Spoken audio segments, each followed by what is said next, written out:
A good evening to you all, and thank you very much for joining us here on Rwanda Television tonight. We do hope you had yourselves a very productive Thursday.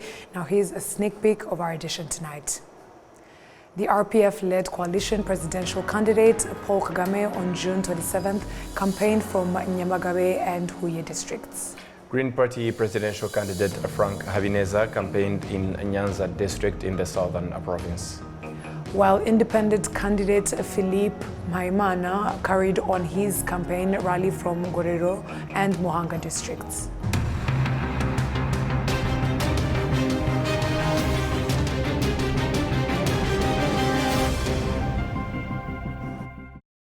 We are very glad to have your company tonight, coming to you straight from the heart of Africa, Kigali. My name is Martina Avera. And mine, Sam Kadisa. How are you doing? Very great. How are you? Very good. Yeah. Kicking things off, on the fifth day of the presidential campaign rally, RPF Inkotanyi flag bearer Paul Kagame addressed the youth, emphasizing that they should not carry the burden of past bad politics, but instead focus on protecting the achievements made. He reiterated this during the ongoing campaign trail that took place in Huye and Nyamagabe districts, southern Rwanda. Adam Squizera has more. In front of a crowd of more than 300,000 members of the RPF Inkotanyi and the allied parties from Huye, Gisagara, Nyanza and Nyaruguru districts, Paul Kagame, the RPF Inkotanyi flag bearer, was welcomed with chants of support. At Huye campaign site, RPF presidential candidate Paul Kagame shared his memory with thousands of gathered residents, where he reiterated on his first visit in this area in 1978 when he snuck out from a refugee camp to visit a friend studying at the University of Rwanda. During this visit, he attended a football game between the popular teams Mukura and Panthère Noire, which provided him his first glimpse of the country's issues. I went there with a friend of mine, but some people saw me as a stranger. Before the game ended, my friend advised me to leave early because when the Panthers lose, some people tend to get beaten. So we left 10 minutes before the game ended.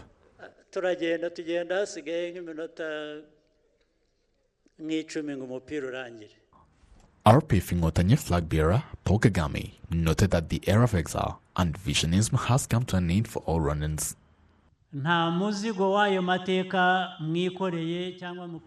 It will never happen again to anyone. That problem was resolved forever. Arriving in Nyamagabe in the afternoon, Paul Kagame addressed the youth, emphasizing that they should not carry the burden of the past bad politics, but instead focus on protecting the achievements made.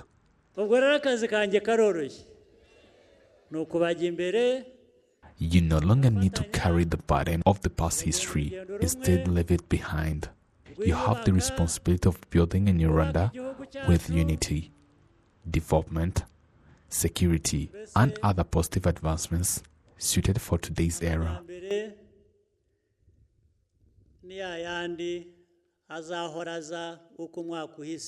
The residents and members of the party in the southern province expressed their gratitude for everything Paul Kagame has done for their region.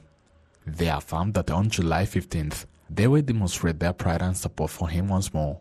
There is nothing Kagame hasn't done for us.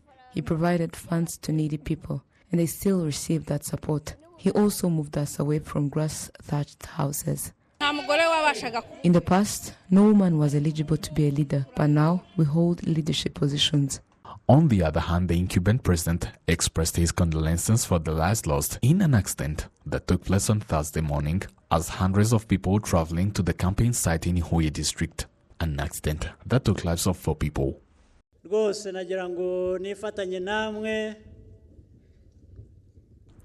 I want to stand together with you. To those who lost their lives in the accident, those who were injured, and their families, I extend my deepest condolences. We will do everything possible to ensure that those who were injured receive the necessary treatment. The RPF Inkotanyi is supported by a coalition of 8 political parties, all of which have decided to back his candidacy. Adam Squizera, RTV News. Thank you, Adams. During his campaign in the Nyanza district, the Democratic Green Party presidential candidate Frank Habineza promised that if elected, he would establish a fund to support investment in agriculture and livestock activities. Olive Nete brings us the details. The Democratic Green Party's campaign took place in the Busoro sector of Nyanza district.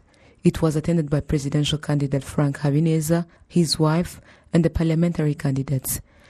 The Green Party stated that these parliamentary candidates were selected based on their potential to deliver results if elected. During the event, Frank Habineza highlighted to the people of Busoro sector the potential of the local swamps, which could be effectively utilized for agriculture and livestock activities.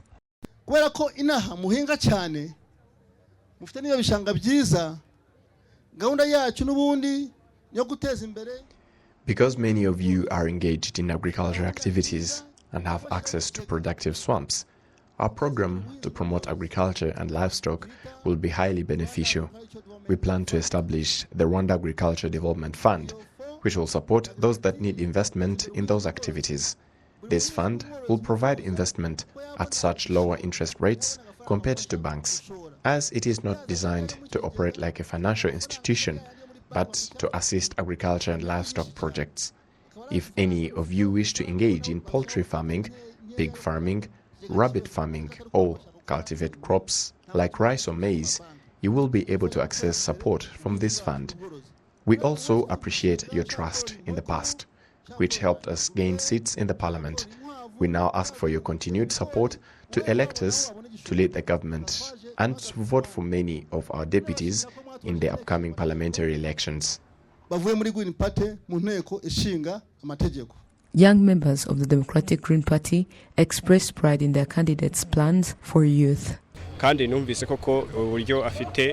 His plan to create 500,000 jobs per year can effectively eradicate unemployment, helping young people avoid drugs and prevent teen pregnancies. He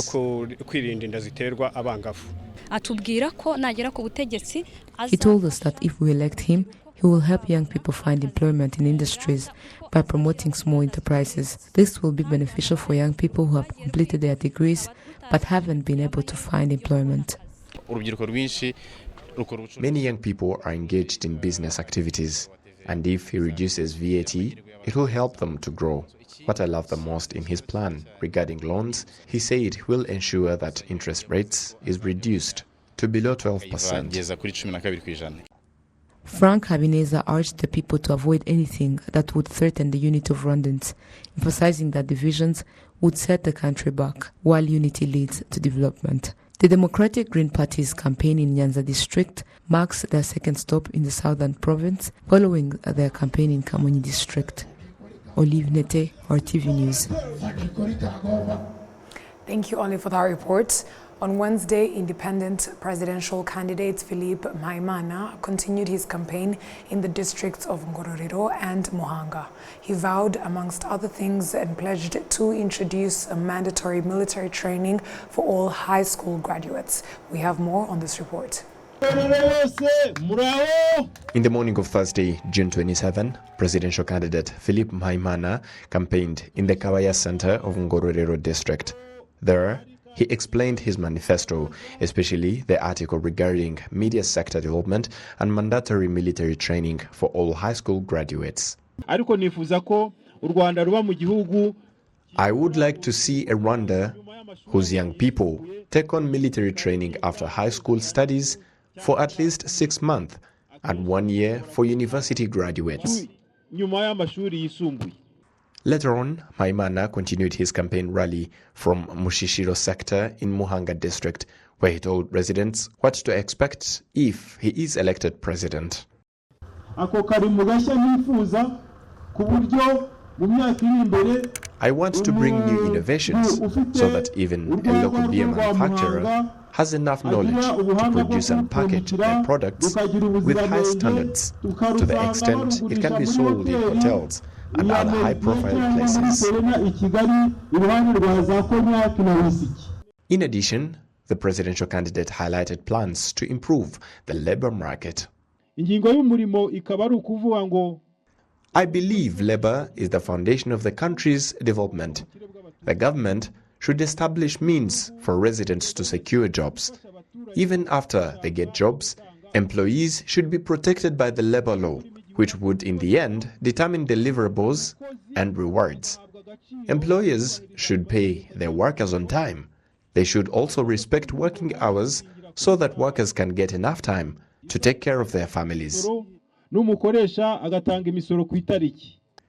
Mhaimana has so far campaigned from 10 districts. He eyes campaigning in all the 30 districts of the country before next month's poll. Members of the Electorate College in the women category of parliamentary candidates in the city of Kigali and Northern Province urge candidates to address family-based issues if they make it to the Parliament House. Prince Manzi brings us the details. Each of the candidates in the women category is given 10 minutes describing the vision and goals in front of the Electorate College. Vestine Kaitesi and Jean-Marie Vianney Murekatete are members of the Electorate College and have suggestions for candidates vying for the parliamentary seats in special interest groups. I would urge them to vote for a candidate willing to support the development of a family, especially focusing to children and young people, solve the issues of drug abuse in the young ones and lack of education, emphasizing on these for properly addressing them.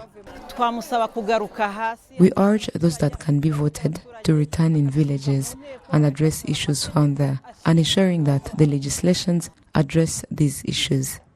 The same campaigns took place in Gakenke district, Northern Province, where 33 women are vying for 4 seats in the parliament.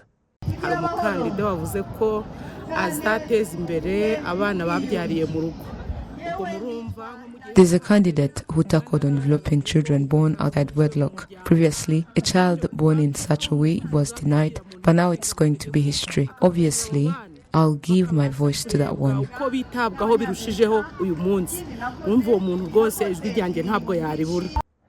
Members of the National Council in districts of Kicukiro and Gakenke reiterate that there are issues to be considered for whoever is voted to represent women in the parliament.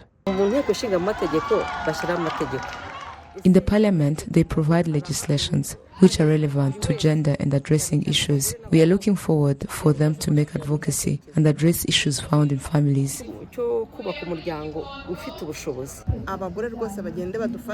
These women are to advocate for us in addressing family-based conflicts.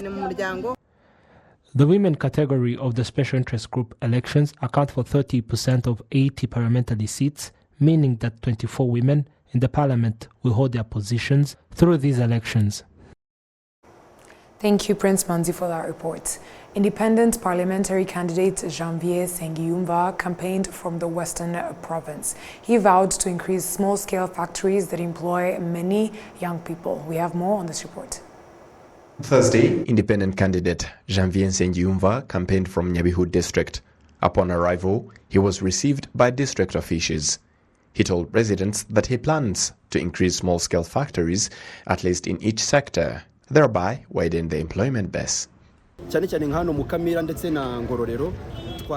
I told them that if they support me, I plan on increasing small-scale factories based on the opportunities and capacity in each district.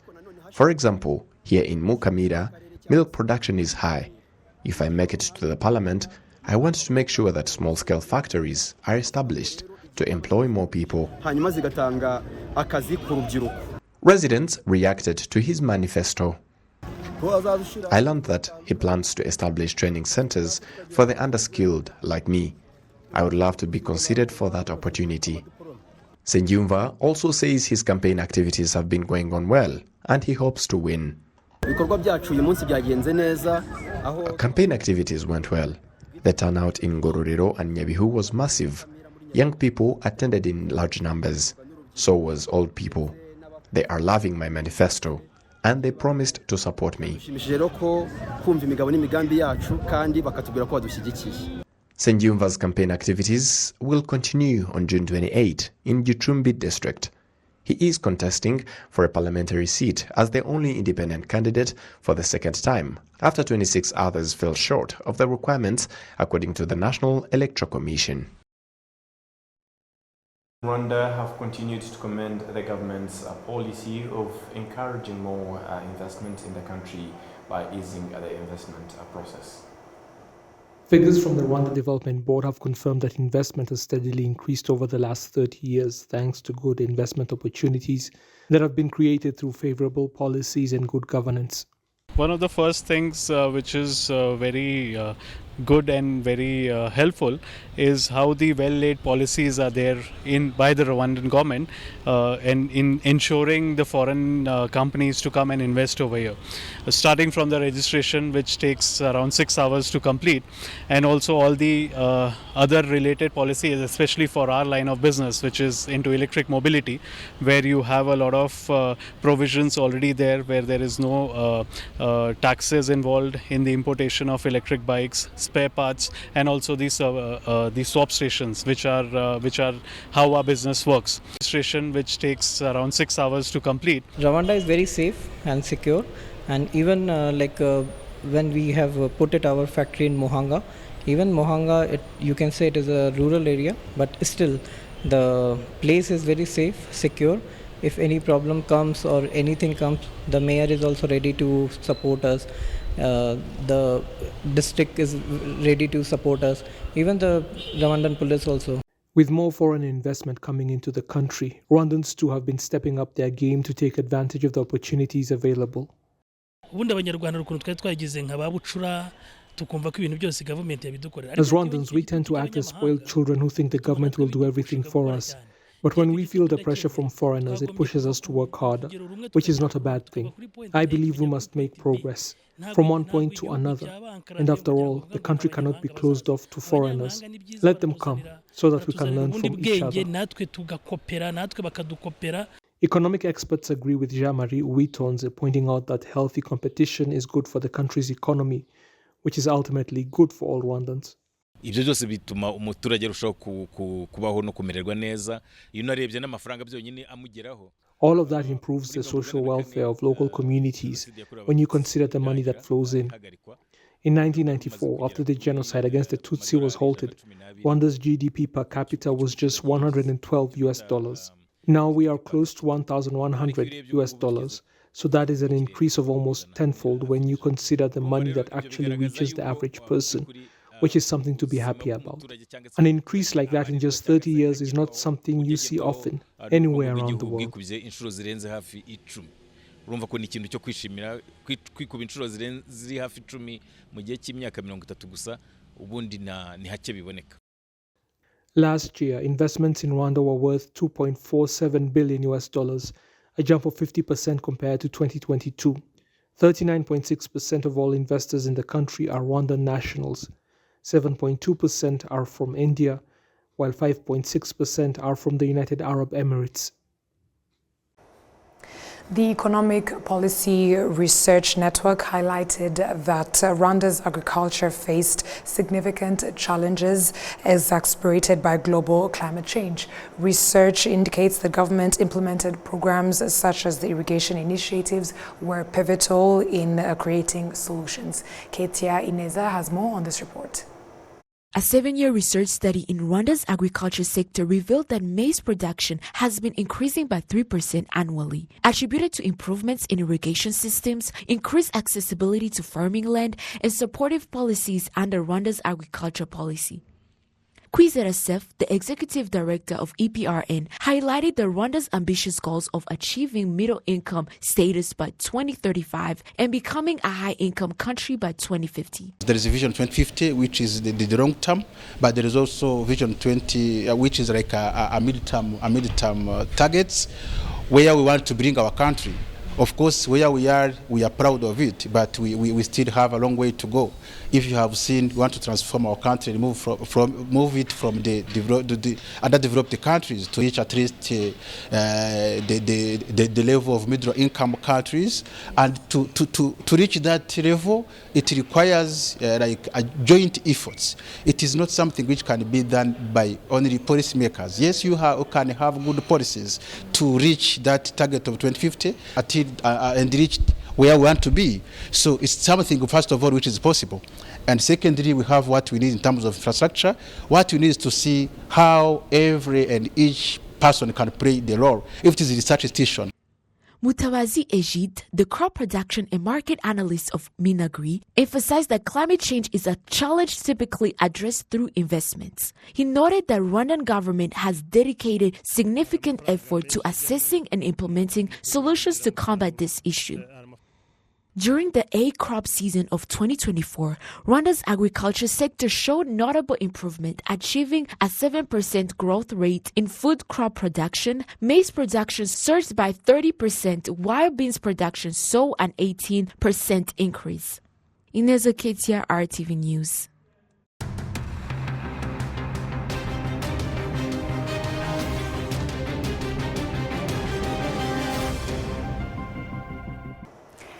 Right. And on behalf of the news production team as well as the technical team, we'd like to thank you very much for sticking with us on RTV News. My name is Martin Havera. And mine, Assam Kalisa. Yes, and up until next time, Stay safe. and have a great night. Goodbye.